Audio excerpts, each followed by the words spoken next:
ക്രിസ്തീയ നേതാക്കന്മാർ വന്നു മുഹമ്മദ് നബിയുടെ അരികിലേക്ക് തർക്കിച്ച് തോൽപ്പിക്കാൻ മുഹമ്മദ് നബിയെ. സംസാരം മധ്യേ അവരുടെ ആരാധനയുടെ നേരെ പള്ളി അവർക്ക് തുറന്നു കൊടുത്തു മുഹമ്മദ് നബി. ചില ആളുകളൊക്കെ പുണ്യ നബിയോട് സംശയവും കൂറുകയും ചെയ്തു. അല്ല, നമ്മുടെ പള്ളിയിൽ അവർ ആരാധിക്കുകയോ അതെ വിട്ടോളൂ, അവർ ആരാധിച്ചോട്ടെ എന്ന് മുഹമ്മദ് മുസ്തഫ സല്ലല്ലാഹു അലൈഹി വസല്ലം. അപ്പോൾ ഇങ്ങനെയുള്ള ഒരു സന്ദേശം ഉയർത്തിപ്പിടിക്കുന്ന സമുദായം ഒരു കാരണവശാലും മറ്റൊരു സമുദായത്തെക്കുറിച്ച് ഒരു ദോഷ വിചാരം ഉണ്ടാകാൻ പാടില്ലാത്തതാണ്. വിചാരത്തെ വർജിക്കണം.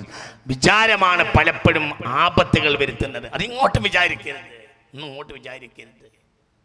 ഏതോ അക്രമികൾ ചെയ്തതിന് അടച്ചാക്ഷേപിച്ച് ലേഖനങ്ങൾ എഴുതരുത്. ഞങ്ങളൊന്നും അങ്ങനെയല്ല.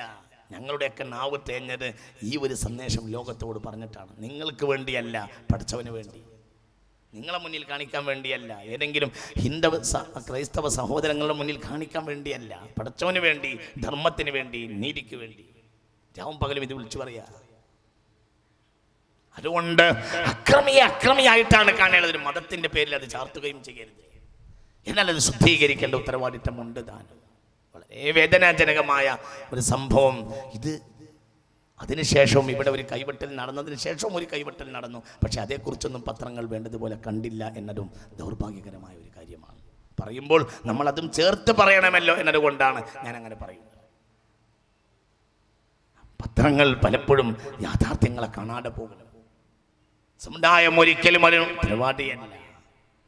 തീവ്രവാദത്തിന്റെ പിന്നാലെ സമുദായമില്ല. ഏറ്റവും കൂടുതൽ സമുദായം ആദരിച്ച ആൾ സയ്യിദ് മുഹമ്മദ് അലി ശിഹാബാണ്.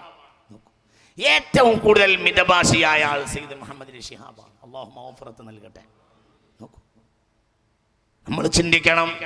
ഏറ്റവും കൂടുതൽ വാക്ക് കുറച്ച് പറഞ്ഞ ആൾ സയ്യിദ് മുഹമ്മദ് അലി ശിഹാബാണ്. ഏറ്റവും കൂടുതൽ അന്യ സമുദായത്തെ ബഹുമാനിച്ചതും സയ്യിദ് മുഹമ്മദ് അലി ശിഹാബാണ്.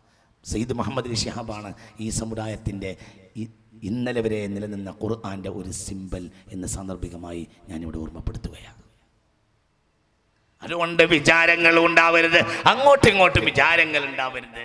വിചാരങ്ങൾ നമ്മുടെ വിശാല വീക്ഷണത്തെ കളങ്കപ്പെടുത്തുമെന്നതുകൊണ്ട് വിചാരങ്ങൾ ഉണ്ടാകാതെ സൂക്ഷിക്കേണ്ടതാണ് എന്ന് വിശുദ്ധ ഖുർആൻ ഗൗരവമായി നമ്മളെ ഓർമ്മപ്പെടുത്തുന്നു. യാ അയ്യുഹല്ലദീ ഇൻ ജാഅകും ഫാസിഖുൻ ബിനബഇൻ ഫതബയ്യനൂ. ആരെങ്കിലും എന്തെങ്കിലും വന്ന് പറയുമ്പോഴത്തിന് കുഴപ്പങ്ങൾ ഉണ്ടാക്കാൻ മെനക്കെടരുത്. എന്തെങ്കിലും വന്ന് പറയുമ്പോഴത്തിന് തുള്ളിച്ചാടി.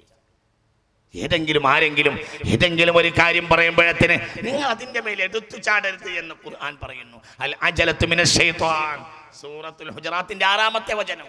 ആരെങ്കിലും എന്തെങ്കിലും നിങ്ങളോട് വന്ന് പറഞ്ഞു ഇന്നാലിടത്ത് ഇന്നാലിനൊരു പ്രശ്നം ഉണ്ടായിട്ടുണ്ട് എന്ന്. ഇവിടെ നമ്മൾ ചിന്തിക്കണം, ഗൗരവമായി നമ്മൾ ആലോചിക്കേണ്ട വിഷയമാണ് ഇതെല്ലാം. പലപ്പോഴും നമ്മളെ വേദനിപ്പിക്കുന്ന ചില സന്ദേശങ്ങൾ, ചില വിവരങ്ങൾ കേൾക്കാം.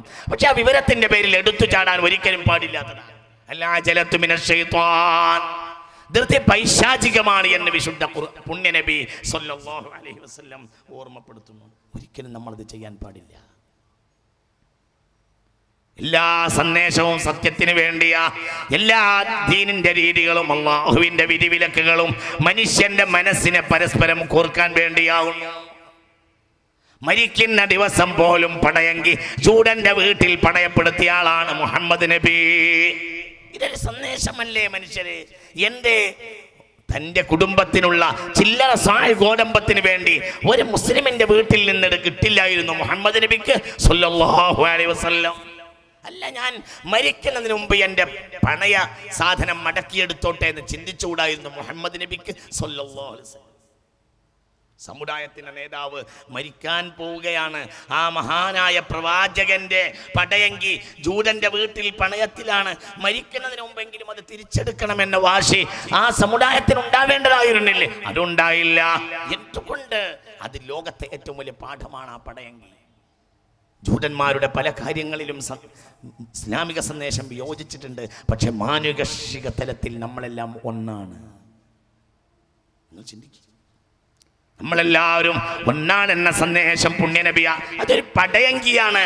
ഒരു യുദ്ധോപകരണം, ഒരു കാരണവശാലും ഒരു യുദ്ധോപകരണം ഒരു താൻ ഭയപ്പെടുന്ന ഒരു സമൂഹത്തിന്റെ മുന്നിൽ ഏൽപ്പിക്കാൻ പാടില്ലാത്തതാണ്. യുദ്ധോപകരണത്തിലെ കാര്യമല്ലേ അത്? യുദ്ധോപകരണം വിൽക്കുന്നത് പോലും താൻ ഭയക്കുന്ന ഒരാൾക്ക്, താൻ ഭയപ്പെടുന്ന ഒരാൾക്ക് ഒരു യുദ്ധോപകരണമോ ഒരു മാരകായുധമോ വിൽക്കാൻ പോലും പാടില്ല. ഇത് പടയങ്കിയാണ്, യുദ്ധോപകരണം പടയപ്പെടുത്തിയ ആര്? സയ്യിദുനാ മുഹമ്മദുൻ സ്വല്ലല്ലാഹു അലൈഹി വസല്ലം. ആരുടെ? ഒരു ചൂടന്റെ വീട്ടിൽ. അതിനു മുമ്പോട്ട് മരിക്കുന്നതിന് മുമ്പ് എടുത്തതുമില്ല. എന്തിന്? മനുഷ്യന്മാരെല്ലാവരും ഒന്നാണ് എന്ന സന്ദേശം. അബൂദറിനോട് പറഞ്ഞു, അബൂദറെ, പെട്ടെന്ന് സ്വർഗത്തിൽ കിടക്കാനുള്ള ഒരു വഴി ഞാൻ പറഞ്ഞു തരാമെന്ന് സയ്യിദുനാ മുഹമ്മദുൻ. അതെന്താണ്?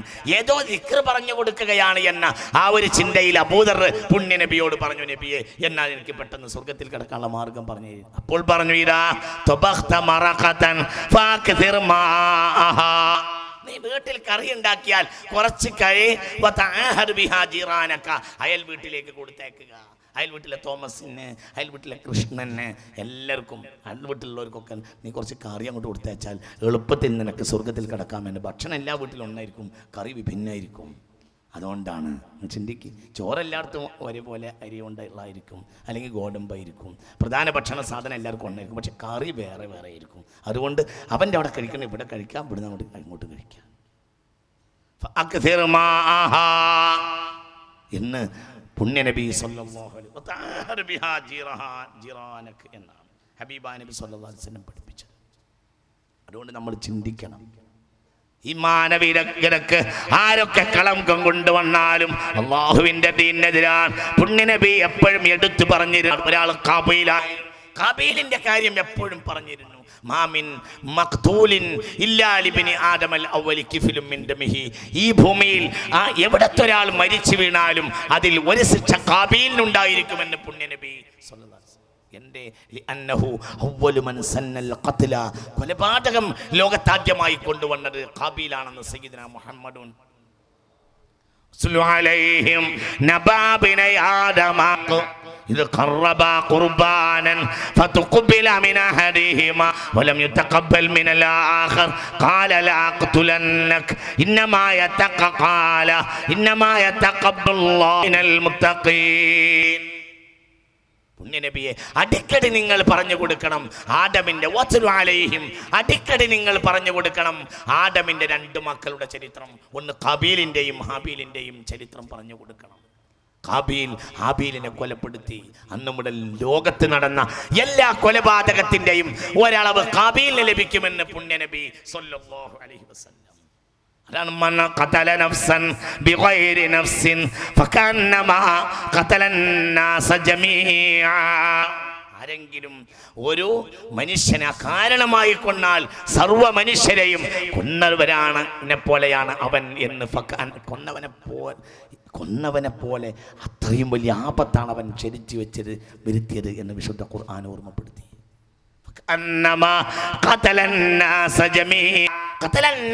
പറഞ്ഞത് അതിൽ അവൻ്റെ ആളുകളെയും അവൻ്റെ എതിരാളികളെയും ഉൾപ്പെടുത്തി. സർവ്വ മനുഷ്യരെയും, അവൻ്റെ ആളാവട്ടെ അവൻ്റെ എതിരാളിയാവട്ടെ എല്ലാവരെയും അല്ല, അവനെ തന്നെയും കൊന്നതുപോലെയാകും. ഒരാളെ കൊന്നാൽ സർവ്വ മനുഷ്യരെയും, അപ്പോൾ അവനെ തന്നെ കൊന്നതുപോലെയാണ്. എല്ലാവരും ഒരാളെ കാരണമില്ലാതെ കൊന്നാൽ അവനെയും അവൻ്റെ ആളുകളെയും സകല മനുഷ്യരെയും എല്ലാവരെയും കൊന്നതുപോലെയാവുന്നു. ഇത്രയും ബലിഷ്ഠമായ സന്ദേശമാണ് മാനവിക സന്ദേശത്തിൽ വിശുദ്ധ ഖുർആൻ എടുത്തു പറഞ്ഞിട്ടുള്ളത്. പുണ്യനബി സല്ലല്ലാഹു അലൈഹി വസല്ലം പറഞ്ഞു, പക്ഷപാതിത്വം വിളിച്ചു പറയരുത്. ഒരാളും പക്ഷപാതിത്വം വിളിച്ചു പറയരുത്. ഒരു മനുഷ്യനും അത് ചെയ്യാൻ പാടില്ല. പക്ഷപാതിത്വം വിളിച്ചു പറയാൻ പാടില്ല.